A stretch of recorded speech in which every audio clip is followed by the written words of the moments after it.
certamente conosciamo e che abbiamo sintetizzato in quel roll-up, che è il nostro roll-up un po' itinerante che sta girando dalla prefettura al centro commerciale, adesso lo abbiamo portato qua, e che contiene il senso di questa nostra campagna.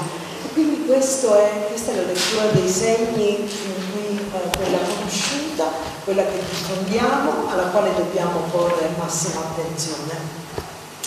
Avremo 2 testimonianze, spero, una delle quali ci parlerà di questa lettura dei segni, un'altra invece ci darà l'opportunità di riflettere come è necessario leggere i segni anche attraverso altro.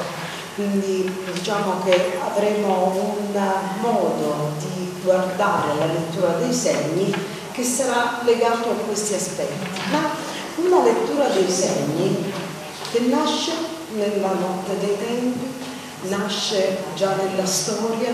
Infatti avremo una relazione introduttiva, quella di Esther vedova, che ci parlerà un po' di che cosa ha significato nel tempo occuparsi di tematiche femminili, di come queste tematiche comunque si sono evolute in relazione all'evoluzione della nostra società, e come ancora perverremo alla lettura di ciò che accade ai nostri giorni, per comprendere quanto in effetti il lavoro fatto possa essere stato anche vanificato in parte da una società che ha fatto della violenza comunque una indicazione sulla quale muoversi.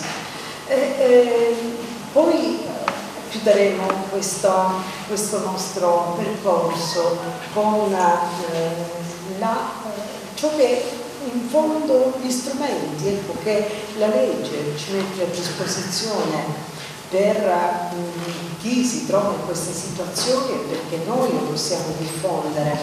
E grazie all'avvocato Graziano, che è il presidente degli avvocati, avremo modo di ripercorrere velocemente un po' queste tappe e anche capire quale può essere una proposta in termini migliorativi.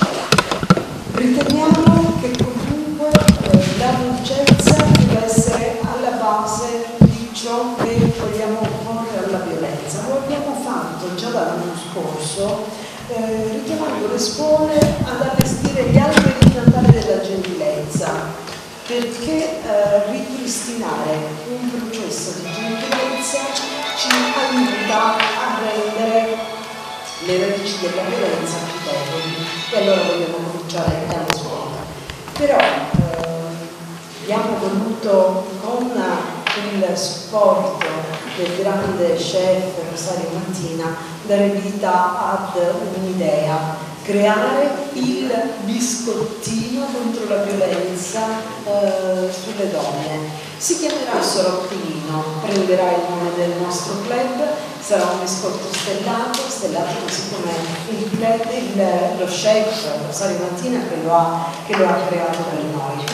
Questa in breve è la sintesi di questa giornata. Io voglio dare subito la parola ad Esther Vedova. Esther Vedova non ha bisogno di grandi presentazioni, perché è una donna che della sua vita, della sua storia, ha fatto un impegno fortissimo per il lavoro delle donne e della cultura. Lei è presidente dell'Associazione Culturale Alla Verina e tanto altro che io non vi dico perché la conoscete tutti. Con Esther cominciamo questo viaggio, ripercorrendo un po' le tappe che ci hanno portato fino ad oggi. Prego Esther.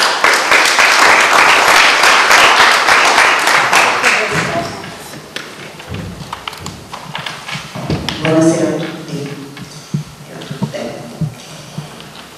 La prima cosa che mi viene in mente è un pensiero di vicinanza e di solidarietà alle sorelle iraniane, a Amini, con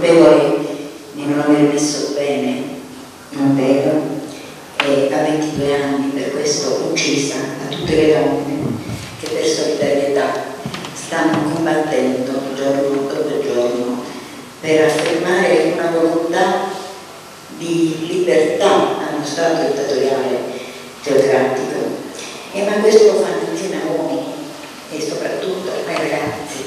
La cosa molto bella, anche in forme insolite, questi ragazzi che corrono e tolgono dalla testa il turbante dei vari diciamo profeti locali. Ma un ragionamento va anche a quella giovane avvocatessa che per i fatti ripetiti delle donne ha subito la carcerazione e 148 frustrate, come se ci fosse un ritorno a una dimensione medievale di barbarie. E a Mahak, una ragazzina che per sostituire il velo con un berretto viene uccisa barbaramente, e questa è una questione di pochi giorni fa. E Samar, questa ragazza ormai assolutamente integrata nel nostro contesto occidentale, nella nostra realtà, è stata uccisa pochi giorni fa solamente, è stato riscoperto il suo corpo. Si era rifiutata di sottostare a un'altra barbara visione della donna che doveva comunque sposare una persona indicata, un uomo molto più grande di lei. Però in questo giorno io voglio ricordare un'altra situazione, a noi sicuramente più vicina, riguarda forse uno dei casi di femminicidio che sto molto scalpore nella nostra realtà, che riguarda una ragazza che si chiamava Antonella Vero. Antonella Vero è morta il 20 marzo del 2020 ed è morta dopo che si era sottratta a un violento rapporto con il suo fidanzato, aveva denunciato, era stata molto sostenuta dalla famiglia in questo, però dopo circa un anno Antonella riprende una vita normale, volendo andare a scuola con le altre sue colleghe a Sciacca per prendere il pullman, proprio viene aspettata dal suo fidanzato ed ammazzata in maniera violenta. Antonella avrà sempre 18 anni, ma il dolore provocato e il ricordo di Antonella è sempre presente, tant'è che devo dire che l'associazione Adaverini, e quindi che mi onoro di rappresentare, ha messo una targa contro tutti i femminicidi proprio a Raffatari, vicino alla chiesa madre, per far sì che si ricordasse per sempre la morte per femminicidio e quindi la necessità che questo non accada più e che bisogna denunciare ogni forma di oppressione in tal senso. In questo senso il concetto che io vorrei evidenziare oggi è soprattutto l'importanza delle parole.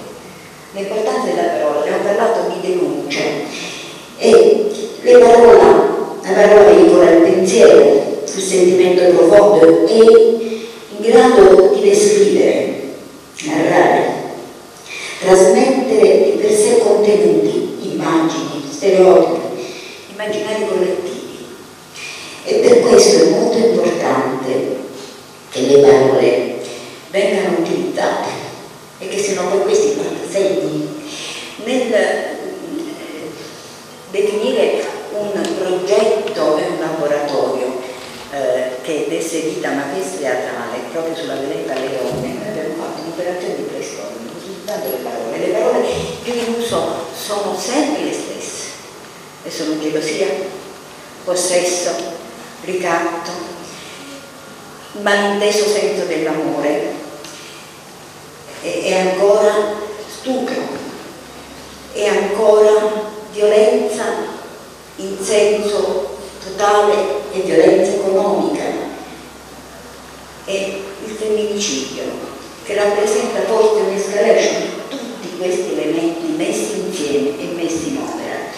Però la parola è anche importante perché trasmette anche un'idea e un modo di pensare da parte della società nel suo complesso, quello che viene a definire poi la violenza, sia in forma di violenza sessuale, ma anche di violenza complessiva, che è quel tema che oggi è più maturo e che riguarda il secondo femminismo, su cui poi parlo un attimo. È quello, dicevo, delle parole che l'informazione, molto spesso i media, molto spesso l'informazione generalizzata fa rispetto al fenomeno del femminicidio o della violenza, e cioè il fatto che molto spesso le donne da vittime diventano quasi elemento di provocazione dell'intervento del carnefice, sia se questo è un problema relativo alla violenza e al femminicidio. Pensate quante volte si è sentito dire: ma in fondo era disoccupato, era depresso, aveva problemi, l'amava, e quasi quasi c'è una forma di giustificazione, e diversamente per le donne oggetto di stupro, che forse avevano provocato perché erano vestite in questo modo, perché probabilmente anche loro avevano piacere e così via. Queste sono cose. C'è questa persona che mi sorride, io vorrei capire, Signore, se quello che io dico può essere oggetto di un sorriso compiaciuto o meno, e non è un caso che è un ragazzo giovane. Devo dire che molto spesso le donne, anche in sede di giudizio nei tribunali, una volta che hanno denunciato e che si è avviato un percorso, queste donne vengono quasi a essere intimidite, quasi a essere messe sotto accusa loro, e questo ha fatto sì che nel tempo le donne si sono sempre più rifiutate o comunque non messe nelle condizioni di subire un'ulteriore violenza, perché non ascoltate o perché in parte anche divise o non credute o comunque indicate nel contesto socio-economico nel quale si trovano a vivere come esse stesse elemento di disturbo, di difficoltà anche a essere presenti. Bene, la violenza domestica è uno degli elementi che maggiormente viene rappresentata oggi e che segna proprio un percorso diverso rispetto al concetto di violenza nella sua totalità. Si diceva: ma com'è possibile che le donne, che io penso abbiano rappresentato complessivamente quella rivoluzione più cogente e più importante del secolo scorso, perché hanno trasformato complessivamente il modo di pensare, hanno conquistato grandi diritti relativamente sia a percorsi personali ma anche a fatti più generali, hanno influito il cambiamento della società. Le leggi che si sono poi trasformate da leggi a difesa della maternità consapevole, leggi a difesa di quello che poteva essere un assetto familiare attraverso la conquista della legge sul divorzio, il nuovo diritto di famiglia che nel 1975 sancisce completamente un modo altro e diverso di concepire la dimensione genitoriale e soprattutto il rapporto all'interno della stessa famiglia tra i coniugi nei confronti dei figli. Questo movimento di grandissima portata, di una portata storica, Rispetto alla violenza intesa come violenza sessuale, a un certo punto si muove in ritardo e probabilmente l'assetto complessivo della società impone un modo diverso. Ma che cosa sono state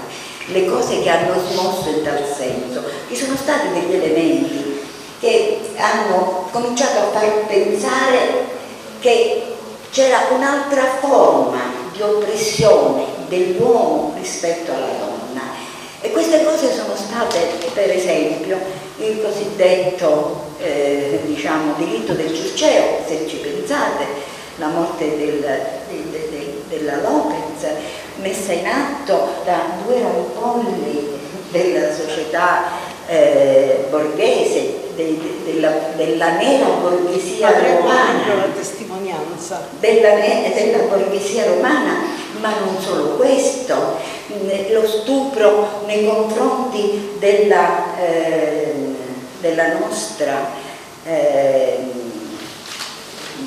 diciamo antesignana, del diritto al decidere, e quindi da cui si è posto poi in essere l'eliminazione del matrimonio imperatore, Franca Viola. Non solo, lo stupro messo in atto per punire Franca Rami perché portava in scena le problematiche femminili, e ne potremmo dire ancora altre, perché in questa fase storica si avviano delle forme di violenza di gruppo, di violenza quasi diciamo di branco, e lì entra in campo anche un modo di porre la questione della violenza sessuale. Alcune cose erano andate in direzione di soppressione anche di leggi che esistevano sia dalle codici di Banardelli, ma che poi sostanzialmente furono trasformate in negativo dal codice Rocco, per esempio riguardando il diritto d'onore, perché prima si pensava solamente che potesse essere con Banardelli sia che l'uomo e la donna potevano avvalersi di pene, di riduzione delle pene, se avessero diciamo trovato il coniuge in situazioni di coniuge, la sorella, le cose, quello che sia, ma il codice Rocco reprime questa cosa e la fa diventare solamente un problema riguardante l'uomo, che poteva avere diciamo la riduzione della pena se avesse ammazzato la moglie o la sorella o chiunque dei familiari. Questo è una riduzione, è un ritornare indietro. Bene, questo si era già avuto, ma la violenza sessuale, forse, noi abbiamo parlato di Franca Viola, vede protagonista un'altra donna. Questa donna è Angela Botteri. Angela Botteri nel 1976 fa la prima proposta di legge contro la violenza sessuale, in cui si pone un problema che da legge che metteva in campo la morale, quindi a difesa della morale, quindi una legge contro la morale, quindi il delitto contro la morale, diventa invece un delitto contro la persona e quindi diventa reato penale. Ma questa legge, pensate, presentata nel 1976, dovrà aspettare 30 anni. Solamente nel 1996 noi potremo avere la legge contro la violenza sessuale.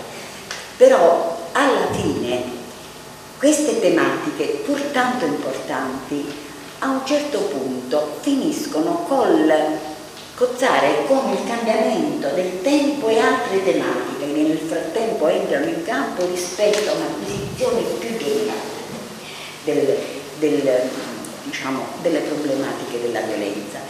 E questo possiamo dire che è la seconda fase del femminismo. Una volta superati i problemi dell'emancipazione e della liberazione, dal ruolo e anche dall'importanza che assume la donna nella società, conquistando il diritto a entrare in magistratura piuttosto che altri diritti, questo si arriva a un modo altro e diverso di pensare, e questo sarà il secondo femminismo, che mette in luce un altro aspetto, e cioè una violenza che ha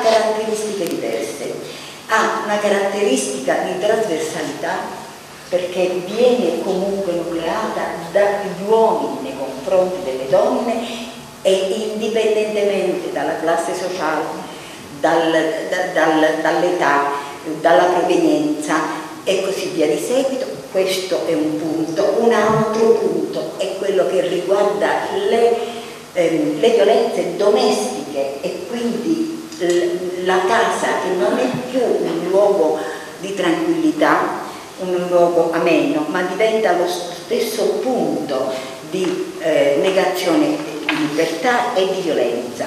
E questa è una fase che porterà poi a quella che noi oggi possiamo dire essere la stessa identità di quello che è stata la proclamazione della giornata internazionale della donna contro ogni violenza di genere, che prevede che cosa? Prevede particolarmente alcuni caratteri, quindi la violenza contro le donne, ogni atto di violenza fondato sul genere che provochi un danno, una sofferenza sessuale o psicologica per le donne. E questa è la violenza. In questo sono incluse le minacce, la coercizione e la privazione arbitraria della libertà. Devo chiudere? Sì, se... Vabbè, avrei molto da dire e posso semplicemente dire qualcosa, perché ritengo che alcune cose poi le riprenderà Enza, perché ci sono anche delle cose che riguardano le sanzioni che vengono al nostro paese e che vengono da CEDU, che vengono dall'Unione Europea e così via, perché non si è materialmente prodotto un intervento complessivo secondo quello che diceva la conferenza di Istanbul. Soltanto semplicemente nella conferenza di Istanbul si stabilisce una cosa fondamentale, che la violenza alle donne è la violazione di diritti umani e che sostanzialmente le cose su cui lavorare sono la prevenzione, la punizione rispetto a chi pratica violenza e anche la protezione delle donne che sono oggetto di violenza. L'ultima cosa, e mi devi dare 2 minuti solo, è quello che riguarda più dettagliatamente il femminicidio. Il femminicidio, parliamo sempre di parole, perché una parola nuova? Perché non chiamarlo domminicidio? Per la prima volta si parla di femminicidio e ne parla una criminologa che si chiamava Diane Russell nel 1992, quindi una situazione abbastanza recente, per indicare l'omicidio di una donna e viene introdotto anche nella nostra legislazione solamente nel 2013. Ma perché parlare di femminicidio? Per indicare un assassinio c'erano termini: uxoricidio, quando si ammazzava una donna, Otello sarebbe stato sicuramente imputato in questo senso, oppure di infanticidio, quando si ammazzava un minore, un bambino. Medea avrebbe avuto spazio in tal senso, giusto? Ma perché femminicidio? Perché si usa essenzialmente il concetto di femmina, e cioè quel termine che indica sostanzialmente in natura l'animale, e sul piano umano l'identificazione della femmina è solamente legato a una visione maschile violenta della femmina, e quindi qualcosa da mettere, da governare. Il femminicidio è una cosa terribile, non c'è bisogno di dire, i dati sono terribili, 104 donne dal 24 al 24 di novembre, però vorrei semplicemente indicare una cosa che forse è anche oggetto di ragionamento, che è quello di come viene identificato il femminicidio. Il femminicidio viene identificato, secondo me è molto interessante, dal dizionario Devoto Oli, che fornisce del termine.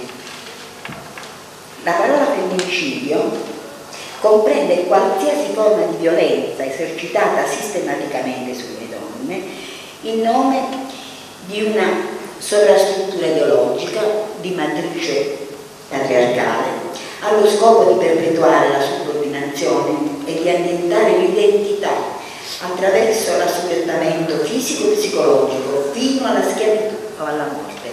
In ambito criminologico invece, con il termine femminicidio viene fatto riferimento al mettere in pratica tutta una serie di violenze esercitate da un soggetto di sesso maschile in danno ad una donna, in quanto donna. L'ultima cosa, dammi la possibilità, cara, di poter fare un appello a tutti. Io ho molto eliminato alcune cose. La cosa più importante che secondo me bisogna evidenziare oggi è che questa nostra società sta sempre più diventando violenta. Ma cosa c'è dietro il sessismo, il razzismo, il bullismo, l'omofobia? Queste sono la stessa faccia e la stessa una medaglia che trova nella non accettazione dell'altro, della diversità o del pensiero differente nemico da battere. La violenza delle parole, del gesto offensivo, dell'oggettivazione delle persone, quasi cose da usare e consumare, e sono espressioni di una disumanizzazione dei comportamenti, frutto di una mancanza di un'educazione sentimentale, emozionale e culturale. E i modelli culturali che hanno caratterizzato gli ultimi 20 anni hanno ingenerato un danno profondo nei comportamenti e nella cultura di questo nostro paese, facendo emergere il lato peggiore di una malcelata forma di reazione che si è sostanziata nell'atteggiamento verso le donne, gli extracomunitari, i gay, i disabili. C'è molto da fare per arginare e invertire questo processo in atto, che vede donne giornalmente ammazzate, come sappiamo, ma non solo donne. Educare alla differenza è un obiettivo che le famiglie, la scuola, a partire dall'asilo, le istituzioni tutte, i media dovrebbero porsi come strumento di civile convivenza ed esercizio di democrazia. Bisogna andare oltre i convegni e le manifestazioni, sicuramente importanti per informare, sensibilizzare e condividere, invece progettare interventi educativi che vedano scuole, genitori, associazioni e enti locali uniti per diventare i soggetti di una nuova cultura del rispetto. Purtroppo sì, va bene. Però volevo farvi un appello finale perché mi pare giusto farlo, è un minuto esatto. La veemenza della parola, del gesto offensivo, l'oggettivazione delle persone, la disumanizzazione dei comportamenti non la vogliamo, e io credo che nessuno di noi la vuole. L'odio verso il diverso, che sia rom, disabile, extracomunitario, omosessuale, non lo vogliamo. La violenza in tutte le sue forme verso la donna, in quanto tale, perché portatrice di valori, comportamenti di genere, non lo vogliamo. Vogliamo da cristiani accogliere, consolare, proteggere, amare. Vogliamo educare sentimenti e valori dell'uguaglianza e della solidarietà. Vorremmo e vogliamo che le scuole, le famiglie, le associazioni, gli enti locali uniti diventino soggetti di una nuova cultura che sia capace di educare alle emozioni, all'accoglienza, all'amore. Noi oggi abbiamo voluto mettere un segno, e sicuramente questo è un momento in cui ci può essere una crescita complessiva e io ringrazio tutte voi che mi avete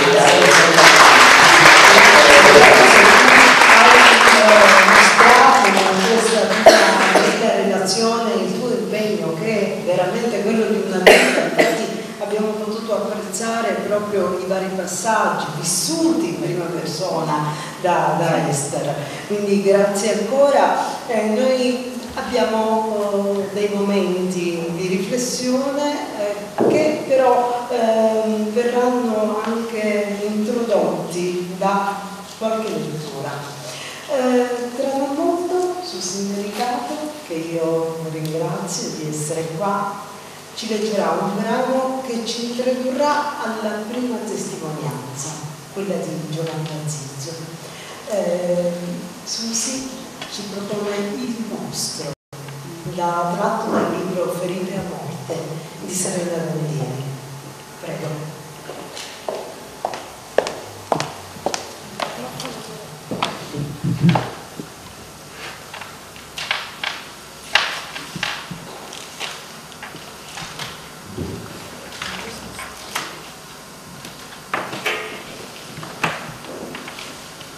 Avevamo il mostro in casa e non ce ne siamo accorti. Avevamo il mostro in casa e non ce ne siamo accorti. L'ha detto mia mamma agli inquirenti. Avevamo il mostro in casa e non ce ne siamo accorti. Era là che fumava vicino al caminetto e non ce ne siamo accorti. Avevamo il mostro proprio in casa e non ce ne siamo accorti. Guardava la partita e non ce ne siamo accorti. Ma neanche mio marito se n'era accorto. Dico, lui che aveva proprio il mostro dentro non se n'era accorto. Poveraccio. C'aveva sempre da fare, avanti, indietro col pandino. Anche quando mi ha messo incinta per la terza volta non se n'è accorto. Avevamo il mostro in casa e non ce ne siamo accorti. L'ha detto pure mia sorella. Non ci andava d'accordo con il mio marito, non si sono piaciuti mai. Questioni di carattere, segni zodiacali. Lei è Scorpione, reagisce. Una volta che mio marito l'ha strattonata, ha cominciato a strillare come un'aquila. Oh, ma che ti strilli? Ti vuoi fare sentire da tutti i vicini? E che vuoi che sia uno spintone? E allora io, quando mi ha tirato una sedia in testa, che avrei dovuto dire? Sono sfoghi così, del momento, si sa, gli uomini hanno queste punte di carattere. Hai visto come sono fatti anche fisicamente? Sono un fascio di nervi, ma deboli di stomaco. La sedia è volata perché non avevo tolto la cipolla dal sugo e ci aveva ragione lui, poverino. Non la digerisce, poi sta male. Comunque ha funzionato, perché dopo la botta che ho preso, la cipolla non l'ho messa più da nessuna parte. Io ci ho provato a non farla arrabbiare, ma lui si era incaponito a portare questa donna in casa, una situazione momentanea, ha detto. Ma lei si era preso subito la stanza della nostra figlia più grande e si faceva portare il caffè a letto dal piccolo. Io per carità mi facevo i fatti miei, anzi, pure la biancheria le stiravo alla diva, così, per farlo contento, per tenerlo buono. Ma lui era sempre su di giri. La notte si alzava, girava per casa, sbatteva le porte, andava da quella e poi dopo un po' tornava a letto e fumava. E io zitta, guardavo la luce della luna e speravo che passasse. Siamo andati in gita tutti e tre, una scampagnata con la signora Panini e lui ha preso una latta di benzina dal garage. Perché prendi la benzina, papà, che la macchina va a diesel? Fatti tuoi. Ma senza menarlo, di buon umore, così gliel'ha detto. Non era un mostro, se no mi bruciava viva sin da subito. E invece, per fortuna, prima mi ha dato una vangata in testa che mi ha stordito forte. E quando mi ha dato fuoco, non ho sentito quasi niente. Lo vedi, non avevamo mostro in casa. Ci pensava a me, anche alla fine. Se no non mi tramortiva prima con la vangata, senza, sarebbe stato peggio, avrei sofferto molto di più. È stato un pensiero per me, lo vedi mamma? Non avevamo un mostro in casa, era solo un po' nervoso di temperamento.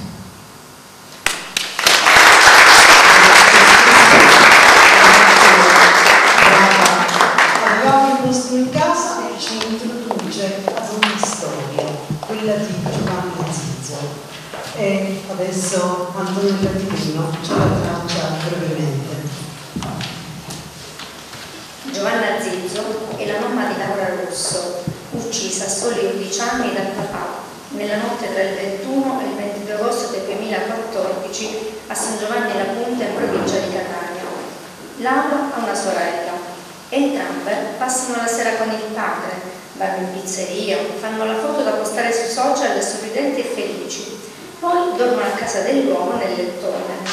Sono le 6 del mattino quando Francesco Russo accoltella con ferocia entrambe le figlie, quelle che avevano scoperto che da 7 anni il papà aveva una relazione extraconiugale e lo avevano riferito alla mamma, e per la quale Giovanna Zizzo chiedeva una pausa di riflessione rispetto ad un rapporto di coppia da rivedere.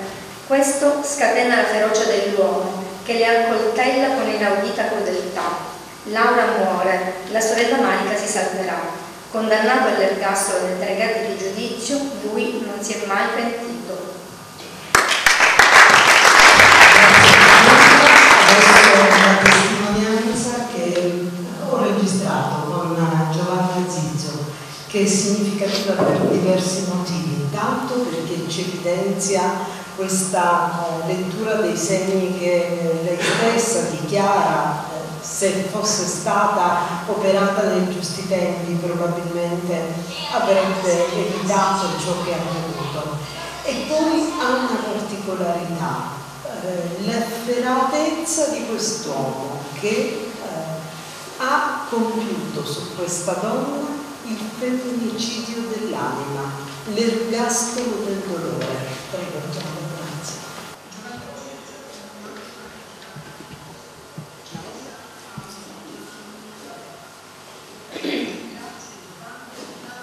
Di averci concesso questa testimonianza, una testimonianza che ci evidenzia la vita di una donna che ormai è dedicata unicamente a portare avanti il ricordo di questa figlia e fare in modo che la vita di Laura continui essendo un esempio per tanti. Ecco, quello di Laura Giovanna è stato un delitto assolutamente premeditato, studiato nei dettagli, dalla cena alle foto, ancora a quel domani vedrai letto patto figlio da parte di tuo marito. Ti chiedo, la tua lunga convivenza con quest'uomo, perché tu lo hai conosciuto quando avevi qualcosa come 13 anni, quindi comunque una vita. Ti aveva mai lanciato qualche campanello d'allarme in questo senso? Allora, intanto grazie a voi per l'invito e perché in qualche modo anche voi date voce a chi voce fumata. Detto ciò, oggi so che i campanelli d'allarme c'erano, so che io non riuscivo a vederli. Non riuscivo a vederli perché, come ha detto lui, io ho sposato, ho conosciuto questo essere, non abbiamo né uomo né marito, che avevo solo 13 anni, quindi avevo conosciuto soltanto lui, non avevo avuto altre esperienze. A 20 anni mi sono sposata, ho formato una nostra bellissima famiglia con 4 figli. È chiaro che purtroppo io sono cresciuta in una famiglia umile, mio padre era un operaio, però aveva e ha ancora oggi, nonostante i suoi 93 anni, tantissimo rispetto per la sua famiglia, per i suoi figli, per sua moglie. Lui invece facevo il confronto perché lui nella nostra vita coniugale era molto egoista. Lui non amava andare fuori a cena, lui non andava a prendere iniziative e fare qualcosa di diverso se non quello di stare nel suo divano, i suoi film, il suo sport. Oggi so che facevo parte di quella categoria che purtroppo tantissime donne non conoscono come non conoscevo io, la violenza economica, cioè lui dava i soldi, però io quando tornavo a casa dovevo riportare a lui lo scontrino e il resto. Cioè oggi so che i campanelli ci sono. Purtroppo allora non li vedevo, perché i campanellini non sono soltanto quelli della violenza fisica, c'è la violenza verbale, c'è la violenza psicologica, quindi di situazioni. Certo, ce ne sono tante. È chiaro che la violenza psicologica l'ho subita perché capivo che lui sbagliava. Ho cercato di cambiare questa persona, di fargli capire dove lui naturalmente sbagliava, ma lui magari 2 o 3 giorni si comportava un po' meglio, ma poi il suo carattere era bello. E allora alla fine mi sono rassegnata all'amore che proprio per lui, quello che non riuscivo a vedere oltre, praticamente ho imparato sia io che i miei figli a convivere con queste persone. Ci ho convissuto per quasi 25 anni di matrimonio, più 7 di fidanzamento, quindi vi lascio immaginare per quanto tempo. Hai sperato di cambiarlo quando ti sei accorta? Sì, ci speravo tantissimo, e perché poi lui si faceva vedere, magari, come ho detto prima, che in 2 giorni si comportava in modo diverso, e proprio dopo 2 giorni lui tornava ad essere quello che era, e io stessa capivo che lui non lo faceva apposta, lui non c'era abituato, non saprei dirti, non saprei descriverti, e credo che buona parte della cosa c'è stata anche la famiglia. Oggi, naturalmente, allora ci feci molto caso e mi colpì questa cosa, però oggi ci faccio ancora più caso perché c'è un'esperienza, no? Mio suocero una volta mi disse, ancora ci dovevamo sposare, e il rispetto si portava solo dalla parte degli uomini, quindi come se io dovevo educare la mia famiglia e dovevo dimenticare o rispettare meno la mia famiglia e invece rispettare la loro, perché era quella maschile, cioè questo è la famosa, come dire, il patriarcato, no? Quello che ti impone che l'uomo è quello che è, la donna invece. Gli stereotipi purtroppo. Giovanna, tuo marito non si è mai pentito, tra l'altro, anzi tenta di giustificarsi continuando a dire che la colpa di ciò che è accaduto è stata tua, perché tu in quanto donna dovevi perdonare, dovevi dargli la possibilità comunque di passare su questa cosa, e quindi anche in questo senso si ripropone uno stereotipo femminile di donna sottomessa. Sì, praticamente lui mi lascia, non solo ora lo dice quello che è, ma lascia un biglietto scritto quella notte, dove lui dice bastava solo perdonarmi, tutto questo non sarebbe successo, cioè la parte in colpa è tua, bastava soltanto che tu mi perdonassi, tutto questo non sarebbe successo. Quindi io ero costretta, vuoi, volendo, vuoi, non vuoi, di perdonarlo, oppure meritavo. Ecco, mia figlia meritava di essere ammazzata e io meritavo di restare in vita. No, non era solo lui, comunque la sua famiglia a pensare questo, perché comunque a un certo punto tu ti sei ritrovata un po' anche isolata dalla gente comune che vedeva in te una sorta di donna ribelle rispetto a questo stereotipo. Sì, cioè più che altro i pregiudizi, no? Ci sono, loro hanno cominciato, le persone sai, cominciano a trovare la giustificazione per l'assassino, perché l'assassino va giustificato sempre, poverino, chissà che cosa ha fatto, per uccidere la figlia, quindi ancora peggio, non è un estraneo, la figlia, chissà che cosa le ha fatto vedere questa donna, questa moglie. Ero io che l'avevo tradito per le persone, non era lui che mi aveva tradito per 7 anni. Purtroppo, come ho detto, la vittima viene uccisa 1 milione di volte, l'assassino viene giustificato 1 milione di volte e viene anche evitato. E poi significativa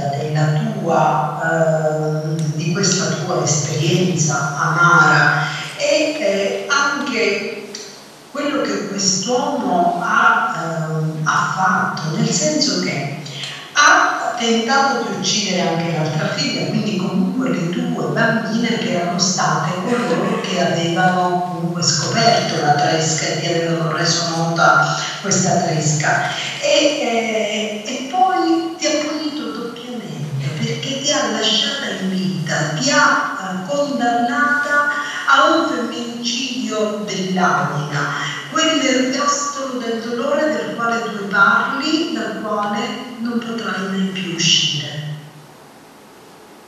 Allora, lui ha colpito le bambine, allora in base alle perizie che hanno fatto prima lì al tribunale, praticamente lui andava alla raccolta alle bambine della rottura del nostro matrimonio, il fatto che lui sia uscito fuori, che lui avesse questa madre, no? Poi dava la colpa alle bambine perché ne avevano parlato con me. Un'altra cosa importante, lui aveva avuto questa relazione con questa donna da 7-8 anni e aveva nascosto a questa donna l'esistenza delle 2 bambine. Lui gli aveva detto che era sposato, che aveva 2 figli maschi, quindi c'è tutto un qualcosa che lui si è costruito. Cioè, io dico sempre che avevo un mostro accanto a me, ma non solo, lo dice mia figlia che oggi ha 22 anni, la ragazza che è sopravvissuta, e non ce ne siamo accorti. Cioè, lui è riuscito a preordinare e premeditare il reato in tutto e per tutto, come hai detto tu.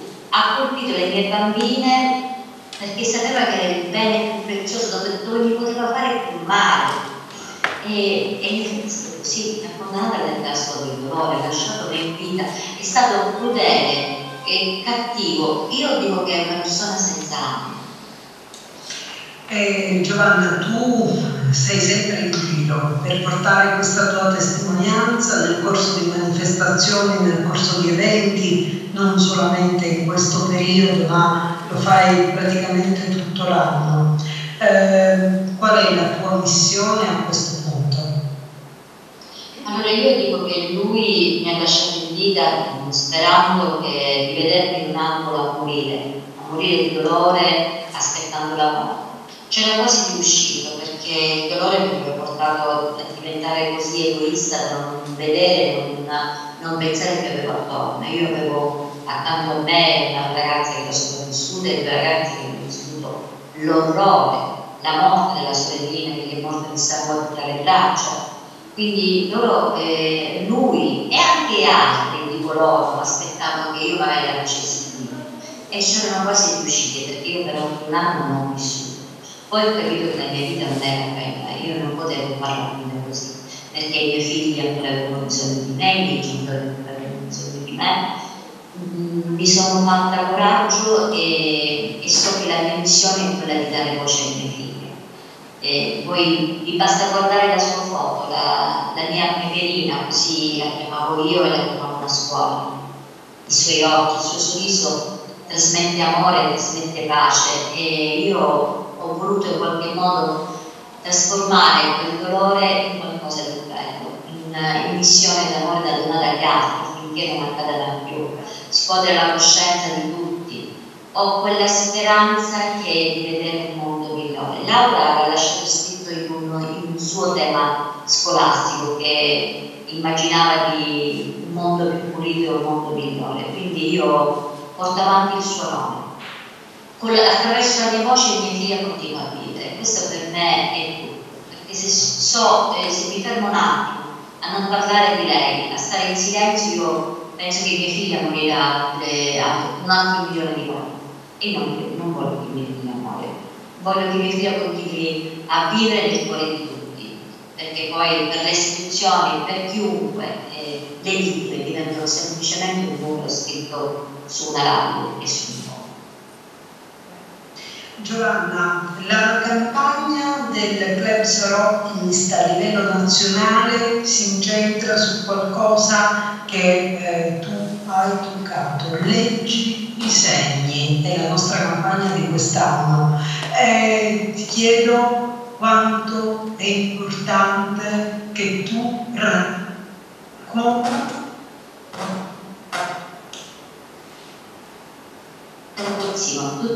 tutti mi dicono, mi chiedono, ma i campanellini dell'anno? I campanellini dell'anno non ci sono. Ragazzi, non state con gli occhi chiusi, con gli occhi bendati come lo sono stata io. Oggi i tempi sono diversi, sono cambiati, oggi si ha molto più informazione, quindi ci sono piccoli campanellini dell'anno che non vanno mai sottovalutati. E poi la cosa importante che mi sento di dire agli uomini, perché la violenza non ha sesso, non c'è distinzione tra uomo e donna. Sì, è vero, le donne vengono uccise di più, ma ci sono tanti uomini che vengono massacrati anche dalle donne psicologicamente, quindi non ci deve essere una lotta l'uno contro l'altro, ci deve essere una lotta fatta insieme affinché tutto questo finisca.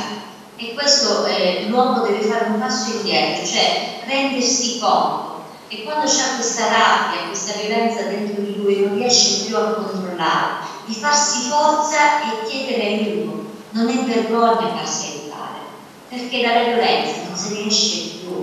nessuno vince con la violenza, invece facendosi aiutare si può uscire vittoriosi. Giovanna, un'ultima cosa chiedere alle istituzioni per chi si trova nella situazione di essere vittima di violenza o per i figli che rimangono senza mamma? Ecco, dalla tua esperienza cosa chiederesti? Allora, per quanto riguarda le leggi, oggi rispetto al 2014 c'è il codice rosso che funziona, però ha bisogno di essere modificato in tante cose ancora. Non c'è la perfezione. Quello che mi sento di dire soprattutto le istituzioni è quello di non lasciare, di non abbandonare mai le vittime, perché purtroppo sappiamo che lo Stato si prende cura degli assassini, devono essere educati, quindi in carcere sono ben tutelati, hanno tutto, non hanno solo la libertà. Le vittime invece vengono completamente dimenticate. Noi siamo vittime, esistiamo, noi siamo vittime di femminicidio, siamo vittime invisibili, ma noi ci siamo. I miei figli maritano più di 78 punti addosso e non è riconosciuto dallo Stato come vittima sopravvissuta. I miei figli hanno vissuto l'orrore, non sono riconosciuti, ma il riconoscimento non sta nel chiedere soldi, non è quello. Il riconoscimento ci vuole perché c'è un canale preferenziale, come ce l'hanno le vittime di mafia, le vittime di terrorismo, le vittime di estorsioni. Non sono diversi i miei figli. Oggi fortunatamente, finalmente, dopo tante battaglie, ci sono gli orfani di femminicidio e sono ancora peggio, sono i bambini che non hanno più la mamma e il papà, la mamma perché è morta e il papà perché è al cimitero. Questi orfani finalmente un piccolo aiuto, un piccolo sostegno finalmente ce l'hanno, ma ci sono pochi anni di battaglia e non mi sembra una cosa giusta. Le vittime vanno salvaguardate, non farle sentire sole, perché poi è chiaro che una donna, se decide di denunciare e ha dei figli e poi lei viene portata via da casa, viene chiusa in un centro di violenza, in una casa di rifugi insieme ai suoi bambini, è chiaro che poi prova un po' e poi vuole tornare di nuovo a casa perché ha perso tutto. E perché dobbiamo perdere sempre noi donne? Grazie Giovanna, grazie per il tuo messaggio, grazie per il tuo coraggio, grazie per questa testimonianza. Grazie a te, grazie a tutti voi e un abbraccio grande.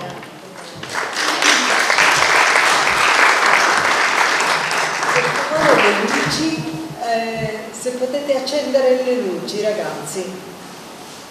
Grazie. Il microfono non lo sento. Prova? Sì? Vabbè. Vi dicevo, era una testimonianza importante, è stata a tratti molto toccante, come vedete, ed è riuscita Giovanna Zizzo a toccare tutta una serie di aspetti che sono legati a questo fenomeno. Io adesso fin qui è la lettura dei segni, ma non solo quella che Giovanna Zizzo ci ha proposto, che conosciamo.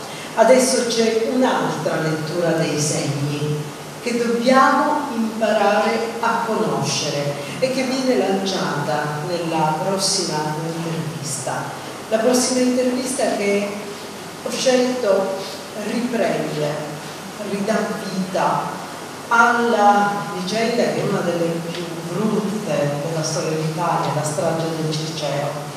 E, tra l'altro la famiglia di Rosario Lopez era di origine argentina, quindi tra poco ci sarà la testimonianza di Letizia Lopez. Intanto già D'Antonasio ci ripercorre in maniera molto veloce cosa successe prima della strage del Circeo. Rosario Lopez, 19 anni, e Donatella Colasanti, 17, vengono rapite, torturate e stuprate nella notte tra il 29 e il 30 settembre del 1975 da 3 giovani appartenenti alla Roma Bene, simpatizzanti di ambienti dell'estrema destra. Angelo Izzo, Andrea Chira e Gianni Guido erano chiamati i pariolini per identificare uno status che per loro era anche un credo. Rosaria muore per le sevizie subite. Donatella riesce a salvarsi fingendosi deceduta. Morirà il 30 dicembre del 2005 all'età di 47 anni, aggredita da un tumore. Gianni Guido viene condannato a 30 anni di reclusione. Angelo Izzo e Andrea Chira all'ergastolo. Quest'ultimo non trascorre neanche una notte in carcere, riesce a scappare in Sud America e si manterrà latitante fino alla morte dichiarata nel 1994 e sulla quale ci sono forti dubbi. Anche Angelo Izzo riesce a scontare la pena grazie a permessi premio, ma quella scelta gli consente di uccidere ancora. Nel 2005 le sue vittime sono Maria Carmela Luciano, 49 anni, e Valentina Maiorano, 12 anni, delle quali aveva promesso che si sarebbe preso cura. E se ne prese effettivamente cura fino al punto che le ha uccise. Questo è quello che accade, e adesso l'intervista realizzata con Letizia Lopez. Grazie intanto signora Letizia Lopez per averci concesso la possibilità di ascoltare dalla sua voce ciò che è stata la sua vita legata intanto ad Agrigento, perché comunque la famiglia di Rosaria Lopez è fortemente collegata ad Agrigento. Ci racconti un po' come? Ma i miei genitori sono agrigentini di tante generazioni, noi ci sentiamo, io sono nata ad Agrigento. Gli ultimi due dopo di me sono nati a Roma, ma per caso, perché mio padre voleva che nascessero ad Agrigento, perché amava la sua terra, come l'amiamo tutti noi del resto. Quindi poi ci siamo trasferiti a Roma e basta, diciamo, per un buon futuro, per un'avventura, diciamo, io penso che è stata un'avventura di un certo tipo poi alla fine. E poi, e allora entriamo nel vivo di questa nostra discussione. Mi dica, chi era Rosaria Lopez? Ma Rosaria Lopez, mia sorella, era una ragazza semplicissima, piena di sogni e anche, diciamo, sfortunatamente, dico io, tra virgolette, come lo siamo stati noi figli, che siamo cresciuti in collegio. E quindi immaginate che quando si esce dal collegio non è che abbiamo quelle aperture mentali, quindi si immagina una ragazza semplice, ingenua, tutto è bello, tutto stupendo. Lei già pensava al suo futuro, pensava, perché gli piaceva recitare lei tantissimo, e quindi il suo sogno era lavorare, pagarsi la scuola di recitazione, insomma, sogni di ragazzi di tutti noi del resto. Vi farò diventare famosi con lo ricordo benissimo, ricordo perfettamente, perché ero qua alla porta proprio, ogni tanto ci penso quando guardo la fotografia e mi fa: sai Letizia, perché in quel periodo, proprio in quel periodo, c'era Zeffirelli che cercava una ragazza semplice, genuina, per fare Giulietta Romeo, e quindi lei andò a fare questa foto, ci ha provato, diciamo, come tutte le persone, no? Però posso dire una cosa, che era stata messa in lista, e lei contenta, dice: io mi farò diventare famosa e vi sistemerò tutti, dovete stare tutti bene. Ed è diventata famosa nella tragedia, più tragedia immane proprio. Invece poi da quel 30 settembre del 75 la vostra vita è completamente cambiata. è stato un boomerang, perché immaginatevi voi una famiglia, più che altro quello che io vorrei spiegare a tutti quanti, che nella tragedia c'è ancora un'altra tragedia, nel senso che immaginate la famiglia cresciuti, noi figli cresciuti in collegio, quindi avevamo anche a livello psicologico queste, diciamo, sofferenze per la mancanza della famiglia, no? Non so se mi spiego, di avere i propri genitori vicino, e quindi ci siamo detti tutti quanti perché dopo tutte le nostre sofferenze, perché non eravamo contenti di essere cresciuti in collegio, assolutamente, però sai, essendo 8 figli, si immagina, mio padre aveva necessità che noi crescessimo bene, educati, con un diploma nelle mani, e un domani, un futuro. Secondo sani principi. Esatto. Voglio sottolinearlo perché poi no, è per la buona educazione, per i sani principi, per carità, però diciamo che anche voglio anche sottolineare che è venuto a mancare però il calore familiare, non so se mi spiego, per carità mio padre ha fatto del meglio, perché era giusto così, se no 8 figli, non lo sappiamo nemmeno cosa sarebbe accaduto se fossimo stati così allo sbando, e quindi quando abbiamo sentito, almeno tutti, è stato un boomerang, come se avessero distrutto tutto a livello psicologico soprattutto, cioè diventare come il nulla, cioè non si possono capire queste cose se non ci passa, perché è una sofferenza che rimane dentro giorno per giorno. Poi la rabbia quale sarebbe?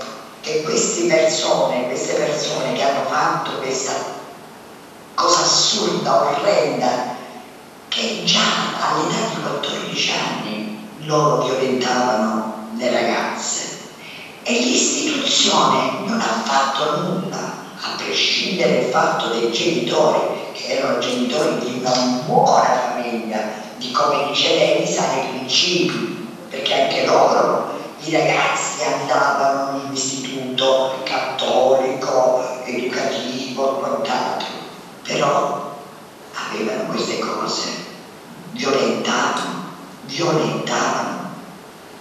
14, 15, 16, 17 e 18 è successa la tragedia, cioè hanno ucciso in che modo? Massacrato, non è un'uccisione così, una violenza, guardate, se leggete le carte. No, le ho lette per riprendere un po', per fare questa intervista, e le ho detto quando ci siamo sentiti, noi cominceremo a discutere solo di ciò che è accaduto dopo. Non possiamo riprendere quello che è riportato nei verbali, assolutamente.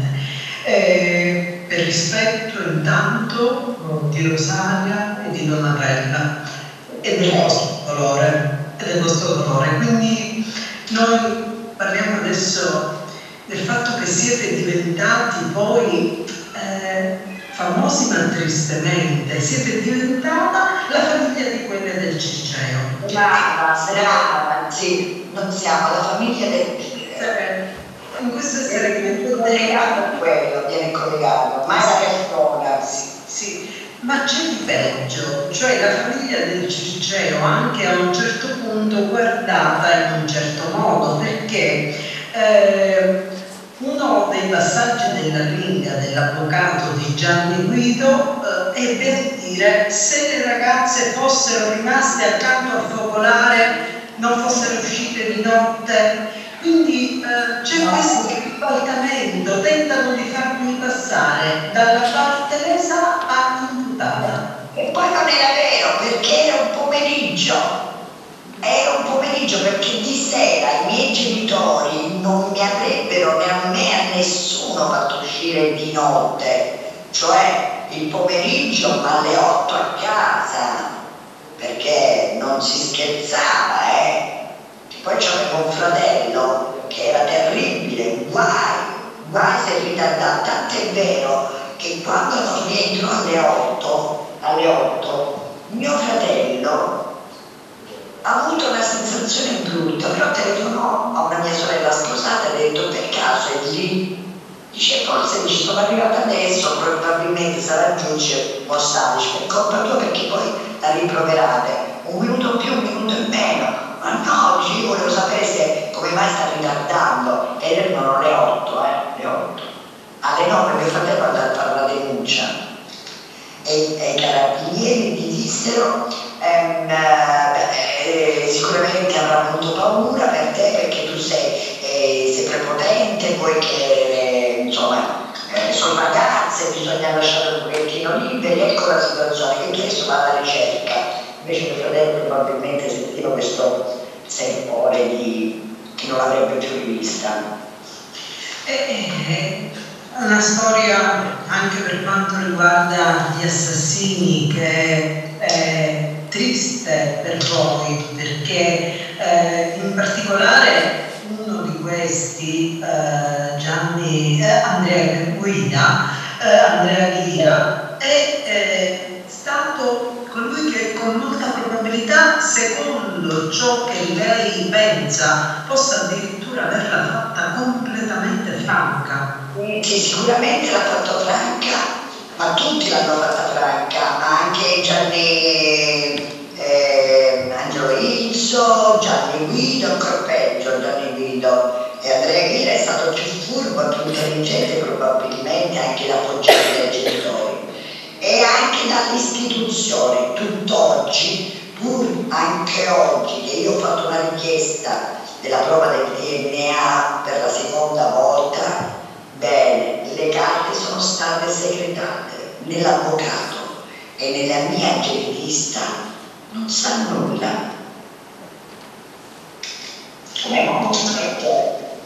E quindi l'istituzione anche qui viene sempre a mancare, a prescindere dal fatto che dovevano essere fermati già all'età di 14-16 anni e non è stato fatto, finché c'è scappato il morto. E con tutto ciò noi siamo e sempre rimaste vittime, loro se la scappano. Gianni Guido lavora presso alla Caritas e gli ho detto tutto, e Izzo che lo reputavano guarito da dove si denuncia una persona guarito, da dove? Da un ragazzo che da 14 anni, 15, 16, 17, 18 violentavano le ragazze ed erano sulle carte, come si dice, segnalati, erano persone conosciute. Tant'è vero che la Donatella ha riconosciuto i ragazzi tramite le foto segnaletiche, quindi le ho detto tutto, con i nomi falsi, ma riconosciuti personaggi, quindi sapevano chi erano e con tutto ciò se la sono fatte franche.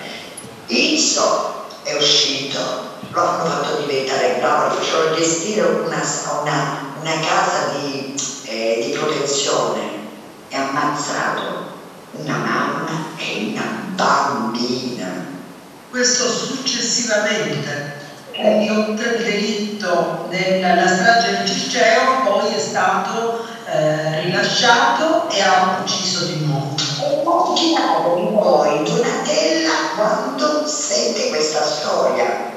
E infatti Donatella è morta dopo poco mesi dopo, perché già stava male Donatella, perché Donatella si è battuta per avere giustizia e nulla, nessuno gli rispondeva, nessuno signore, nessuno. Quindi 20 anni di sofferenza questa, una battagliera è stata, però niente, veniva soltanto usata per fare interviste, per una questione così, tanto perché poi la verità non si sa mai, signora, e non ha capito mai la Donatella, né lei né noi, Lei ha ingaggiato una vera e propria battaglia, comunque comunque si è spesa con tutte le sue forze e possibilità proprio per cercare di venire a capo di questa vicenda, che è una delle più brutte vicende della storia d'Italia. Adesso io le chiedo in conclusione la sua esperienza di avere lottato per una verità che comunque rimane lontana, per rivendicare la vita di una giovane innocente che ha fatto una fine terribile. Ecco, adesso da questo contesto, dalla città di Agrigento, dalla quale lei sta facendo sentire la sua voce, quale appello si sente di lanciare su questo tema? Come maturità, perché oggi ho 70 anni, quindi con la maturità ho capito che il problema sono i genitori, in primis. Sono i genitori che quando hanno certi figli che danno dei segnali e non fanno nulla, creando vittime, perché questi figli diventano vittime su vittime. A livello psicologico io parlo, signora, non so se mi sono spiegata. Sì. Questi ragazzi che avevano questi problemi di violenza, i genitori sapevano tutto, però sono maschi, senza rendersi conto che questi maschi ne ha partoriti una donna, cioè una mamma. E come si fa ad accettare un figlio che violenta una donna, ma violenta anche la propria mamma? Perché mi sentirei violentata se mio figlio facesse una cosa del genere. Io mi sentirei super violentata. Dire perché? È là che dobbiamo capire cosa accade, perché tuo figlio fa questo contro tua madre, perché è sempre una donna che tu tocchi. Non so se mi sono spiegata. Sì, quindi maggiore responsabilità da parte delle famiglie nel cogliere i segnali. Che sono, signora, che sono? Bisogna stare attenti, capisco che le persone ai tempi di Rosario le donne stavano a casa, le mamme di queste belle ragazze andavano il pomeriggio a giocare a bridge, per carità, le mamme, quelle di nonni, di altre, lo stesso stavano a casa.